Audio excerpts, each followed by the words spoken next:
Assalamualaikum warahmatullahi wabarakatuh. Waalaikumsalam warahmatullahi wabarakatuh. Untuk memulai pembelajaran di pagi hari ini, mari anak-anak kita berdoa terlebih dahulu. Silakan Mbak Alifa untuk memimpin doanya. Berdoa mulai.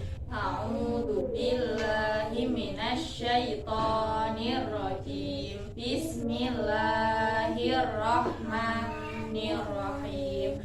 Alhamdulillahi rabbil alamin.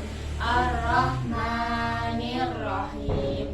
Maliki yaumiddin. Iyyaka na'budu wa iyyaka nasta'in. Ihdinas siratal mustaqim. Siratal ladzina an'amta 'alaihim ghairil maghdubi 'alaihim waladdallin. Amin. Raditu billahi rabba wa bil islami dina wa bi Muhammadin sallallahu alaihi wasallam nabiyya wa rasulah. Rabbi zidni ilma warzuqni fahma. Amin. Allahumma ahrijna min dhulumatil wahmi wa akrimna binuril fahmi waftah alaina bima'rifatil ilmi wasahil lana abwaaba fadlik ya arhamar rahimin. Amin. Langsung saja Ibu absen dulu ya. Yang pertama Deria, Alifa, Nabila nggak berangkat, sakit. Apa kabar anak-anak? Baik. Nah, pertemuan minggu lalu kita membahas tentang sifat-sifat Allah. Nah, sifat-sifat Allah itu ada 3 pembagian. Yang pertama ada sifat wajib Allah, yang kedua sifat muhal Allah, dan yang ketiga sifat jaiz Allah. Apakah masih ingat sifat wajib Allah itu ada berapa? 20. Iya, ada 20. Sifat muhal Allah ada 20 dan sifat jaiz Allah ada 1. Iya, betul sekali. Nah, pertemuan sekarang kita akan membahas tentang ayo bertaubat. Nah, siapa yang di sini tahu apa itu taubat? Pertama, manusia itu pasti memiliki salah ataupun dosa. Manusia tidak luput dari kesalahan dan dosa. Setiap manusia di muka bumi ini pasti mereka mempunyai salah dan mempunyai dosa. Berbeda dengan Nabi Muhammad. Seperti kalau kita dengar di ngaji itu ya, Nabi Muhammad iku menungso nanging ora kaya lumrahe menungso. Manusia itu Nabi Muhammad itu manusia, tetapi dia tidak seperti manusia yang lainnya karena Nabi Muhammad itu tidak memiliki dosa maupun salah. Manusia setiap harinya pasti melakukan salah ataupun dosa, entah itu dosa yang disengaja maupun dosa yang tidak disengaja, entah itu dosa kecil maupun dosa besar, entah itu dosa dengan manusia ataupun dengan Allah. Nah, oleh karena itu, karena manusia selalu berbuat dosa, maka Allah membuka pintu maaf selebar-lebarnya. Karena Allah itu Maha Pengampun dan lagi Maha Pemaaf. Lanjut ke pengertian taubat. Taubat itu berasal dari bahasa Arab, yaitu tawwaba, yang artinya kembali. Dia kembali. Nah, kalau ada orang yang mengatakan dia bertaubat, maka artinya dia kembali dari dosanya. Maksudnya apa? Dia berpaling dan menarik diri dari dosa. Lalu hakikat taubat. Taubat adalah kembali kepada Allah Subhanahu wa Ta'ala dengan melepaskan hati dari belenggu yang membuatnya mereka melakukan dosa-dosa tersebut dan melakukan haknya. Secara syar'i, taubat adalah meninggalkan dosa karena dia takut kepada Allah, lalu menganggapnya itu adalah hal yang buruk, menyesali perbuatan maksiatnya, bertekad kuat untuk tidak mengulanginya, dan memperbaiki apa yang mungkin bisa mereka perbaiki. Jadi, taubat itu seseorang yang kembali kepada Allah. Dia kembali bahwa dia tidak akan melakukan dosa-dosanya yang lalu. Nah, dengan cara apa dia bertaubat? Dengan melakukan sholat taubat dan beristighfar setiap hari, ya. Lalu poin selanjutnya ada hakikat taubat. Hakikat taubat yaitu perasaan hati yang menyesali perbuatan maksiat yang sudah terjadi, lalu mengarahkan hati kepada Allah pada usia sisanya. Jadi manusia tersebut menyerahkan sisa umurnya hanya untuk bertaubat kepada Allah. Lalu ada syarat-syarat taubat. Yang pertama, syarat taubat itu Islam. Mengapa? Karena orang kafir itu tidak akan diterima taubatnya oleh Allah, karena dia menganggap Allah saja itu bukan Tuhannya. Bagaimana jika dia mau bertaubat? Pasti tidak diterima oleh Allah. Lalu yang kedua yaitu menyesali dosanya. Dia telah melakukan dosanya, lalu dia selalu terfikirkan setiap hari, dia menyesal atas perbuatan apa yang telah mereka lakukan. Lalu yang ketiga yaitu menyadari kesalahannya. Jika ada orang A mencuri mangga B, tetapi dia tidak mau menyadari bahwa dia itu telah mencuri, maka dia melakukan taubat, tapi dia tidak menyadari. Dia tidak bisa disebut dengan orang yang bertaubat karena dia belum menyadari kesalahannya. Jadi dia harus menyadari terlebih dahulu. Lalu yang keempat adalah ikhlas. Jadi dia tidak boleh pamer di hadapan orang lain, bilang kepada semua orang, saya sudah bertaubat, saya sedang melakukan taubat. Itu tidak usah, ya, karena tidak baik untuk diumbar-umbar. Cukup hanya Allah dan dirinya saja yang tahu. Lalu yang kelima, memohon ampun kepada Allah. Setiap hari dia memohon ampun kepada Allah melalui sholatnya. Setiap sholat dia selalu berdoa kepada Allah untuk meminta ampunan. Lalu yang keenam, berjanji tidak akan mengulanginya lagi.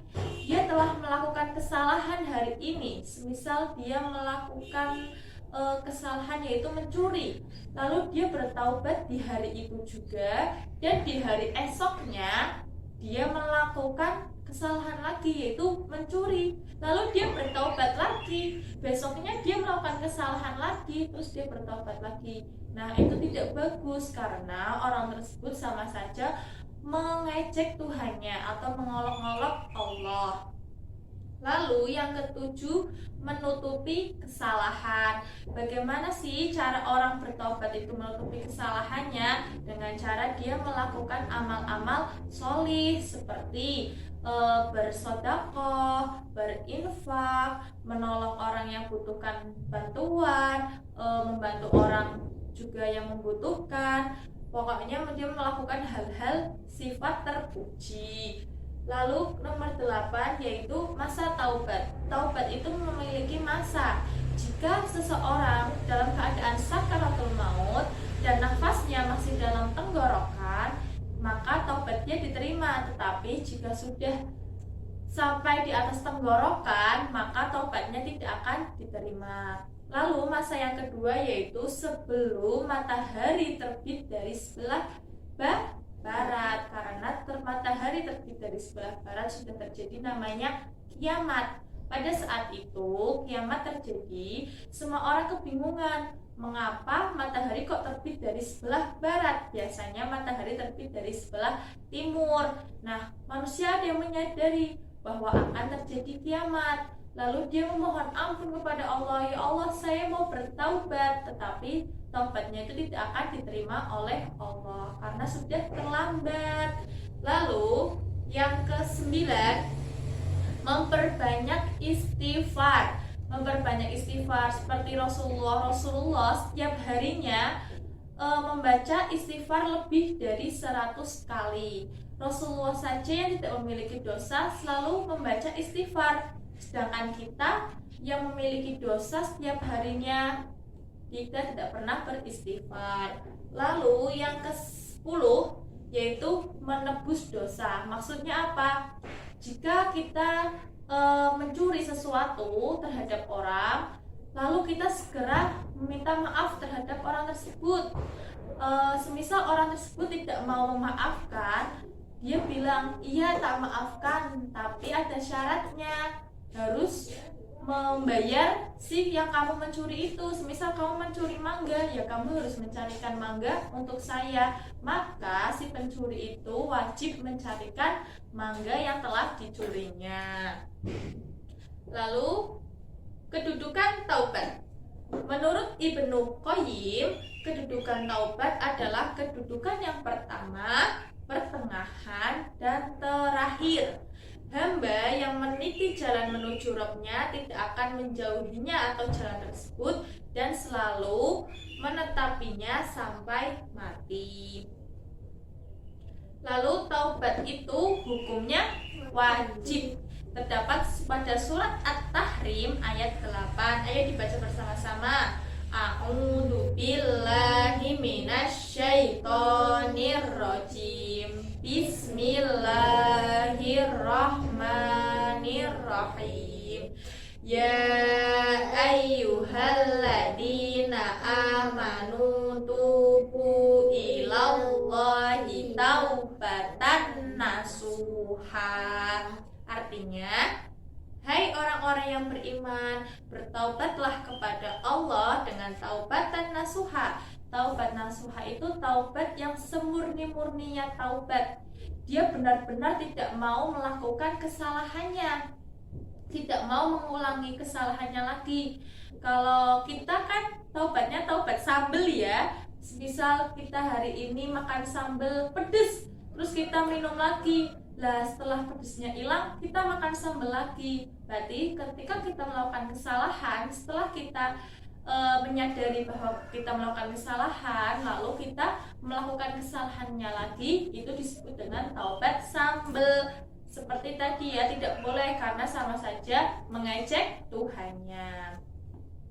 Lalu anggota tubuh kita pun juga pernah melakukan dosa, seperti mata kita biasa melihat hal-hal yang buruk. Lalu yang kedua, lidah sering berbicara kasar, mengejek temannya, suka memfitnah orang, dan lain sebagainya. Kuping selalu mendengarkan hal-hal yang buruk. Lalu tangan sering memukul, mencuri, bahkan sampai membunuh orang lain. Dan kaki selalu menuju jalan kepada kemaksiatan. Nah, hal tersebut itu akan besoknya itu di hari kiamat kelak akan diminta pertanggungjawabannya oleh Allah. Kenapa tangan kamu dibuat untuk mencuri? Seperti itu. Nanti tangannya yang berbicara. Nah, maka kita diwajibkan untuk bertaubat, yaitu taubatan nasuha. Lalu terakhir ada keutamaan taubat. Taubat adalah sebab meraih kecintaan Allah. Orang yang melakukan taubat pasti akan dicintai oleh Allah. Lalu yang kedua, taubat merupakan sebab keberuntungan, karena hanya orang-orang yang terpilihlah yang mendapatkan hidayah oleh Allah. Lalu yang ketiga, taubat menjadi sebab diterimanya amal-amal hamba dan turunnya ampunan. Karena kita selalu bertaubat pada Allah, pasti Allah akan membukakan pintu maaf untuk orang yang bertaubat. Lalu yang keempat, taubat merupakan sebab masuk surga dan diselamatkan dari neraka. Ketika kita melakukan taubat, insya Allah jaminannya adalah kita masuk ke surga. Lalu yang kelima, taubat adalah sebab mendapatkan ampunan dan rahmat. Kita ketika melakukan taubat, kita akan diampuni dosanya oleh Allah dan mendapatkan rahmat dari Allah. Lalu yang keenam, taubat merupakan sebab berbagai kejelekan diganti dengan kebaikan. Semua hal-hal yang buruk dari kita ketika kita melakukan taubat pasti akan digantikan oleh kebaikan. Lalu yang ketujuh, taubat menjadi sebab untuk meraih kebaikan. Apa saja dipermudah oleh Allah ketika kita ingin melakukan taubat. Lalu yang kedelapan, taubat menggapai keimanan yang besar dan mendapatkan pahala. Karena bertaubat itu hukumnya wajib, maka ketika kita bertaubat, kita akan mendapatkan pahala dari Allah. Terima kasih. Karena waktunya sudah habis, Ibu akhiri dulu ya. Untuk mengakhiri pembelajaran di pagi hari ini, mari kita membaca hamdalah bersama-sama. Alhamdulillahirabbil alamin. Terima kasih dari Ibu. Wassalamualaikum warahmatullahi wabarakatuh. Waalaikumsalam warahmatullahi wabarakatuh.